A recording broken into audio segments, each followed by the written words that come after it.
अस्सलाम वालेकुम, ईद मुबारक। उम्मीद है आप सब खैर खैरियत से होंगे। अल्लाह पाक आप सबको खुश और आबाद रखे और अल्लाह पाक आप सबकी कुर्बानी को कबूल फरमाए। तो आज हम बनाएंगे जी शीर खुरमा बनाएंगे। तो बहुत इजी है ये और बहुत मज़े का होता है। तो इसको बनाने के लिए आपको क्या चाहिए कि ये आपने एक पैकेट लेना है, आपको किसी भी स्टोर से मिल जाएगा, ठीक है। कराची शाही शीर खुरमा ये आपने ले लेना है। इसके साथ हमें चाहिए एक कस्टर्ड का कोई भी फ्लेवर ले लें जो आपको अच्छा लगा, और हमें चाहिए 1 लीटर मिल्क चाहिए, यानी कि दूध चाहिए। तो अब हम चलते हैं अपने बर्तन की तरफ, तो फिर मैं आपको वहाँ से दिखाती हूँ। तो ये मैंने चूल्हे के ऊपर मीडियम फ्लेम पे ना एक जो बर्तन है उसको मैंने रख लिया देची को। अब इसके बीच में हम क्या करेंगे कि जो हमारा दूध था 1 लीटर जो था वो हम इसके बीच में डाल देंगे, ठीक है। और जब तक ये बॉयल नहीं हो जाता हम इसको पकाते रहेंगे, ठीक है। तो ये देखें आप, दूध जो है ये बॉयल तक देखें, इसके ऊपर बबल्स बन रही है, यानी कि इसके बीच में उबाल आ गया है। अब हम क्या करेंगे, इसके बीच में ये जो पूरा पैकेट है ये हम इसके बीच में डाल देंगे, ठीक है जी। ये पूरा डाल देंगे हम पैकेट, और इसको हम तकरीबन 5 से 10 मिनट जो है हम इसको पकाएंगे, ठीक है।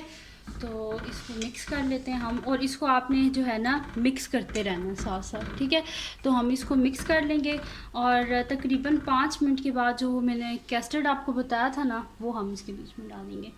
तो इसको मैं इसी तरह हिलाती रहूँगी तकरीबन 5 मिनट तक। तो फिर मैं आपको बताती हूँ जब मैं इसके बीच में कस्टर्ड डालूँगी।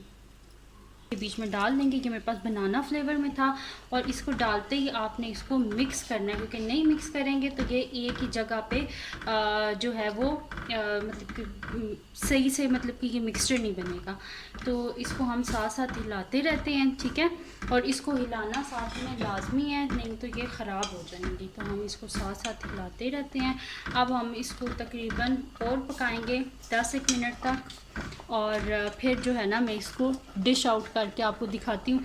अच्छा, कस्टर्ड डालने का इसमें मकसद ये है क्योंकि इससे कस्टर्ड डालने से ये ज़्यादा जो है ना गाढ़ी हो जाती है। ये देखें आप, इसकी थिकनेस देखें, तो इनको थोड़ा थिक करने के लिए और एक थोड़ा स्पेशल सा फ्लेवर आ जाता है कस्टर्ड की वजह से।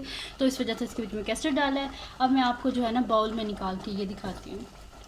अब इसको तकरीबन 5 मिनट्स तक हम पकाएंगे, और उसके बाद फिर मैं आपको बाउल में निकाल के दिखाती हूँ। तो ये देखें जी, 5 मिनट पकने के बाद इसकी ये हालत है, देखें कितनी थिक और कितने मज़े का लग रहा है। अब हम क्या करेंगे, इसके बीच में हम डाल देंगे थोड़ी सी ना, मतलब किसी गार्निशिंग के लिए थोड़े से मैंने यहाँ पे बादाम ले लिए हैं, और थोड़े से जो है ना मैंने मेवे जो हैं वो ले लिए हैं। तो ये हम इसके ऊपर डाल देंगे, ठीक है। आपने कोई और ड्राई फ्रूट्स कुछ भी डालना है तो वो आप इसके ऊपर डाल लीजिएगा। वैसे भी इसके बीच में ऑलरेडी भी सब कुछ डला हुआ होता है। अब हम इसके ऊपर थोड़े से मेवे जो हैं वो भी रख लेंगे, ठीक है जी। तो ये मैं इसके ऊपर ऐसे रख लेती हूँ, और ये जो हमारा शीर खुरमा है ये बिल्कुल तैयार है। और मैं अभी आपको दिखाती हूँ कि कितना जो है ना थिक है, और ये थिकनेस इसकी जो ज़्यादा है ना वो किसकी वजह से, कस्टर्ड की वजह से है, ठीक है जी। तो ये हमारा शीर खुरमा तैयार हो गया। मैं आपको दिखाती हूँ, ये देखें आप कितनी थिक, कितना ये थिक है, ठीक है जी। तो इसको लाजमी आप बनाइएगा और मुझे फिर बताइएगा कि ये कैसा बना, और अपनी दुआओं में मुझे लाजमी याद रखिएगा, और मेरा चैनल जो है उसको सब्सक्राइब कर दीजिएगा। अपनी दुआओं में लाजमी याद रखिएगा। अल्लाह हाफ़िज़।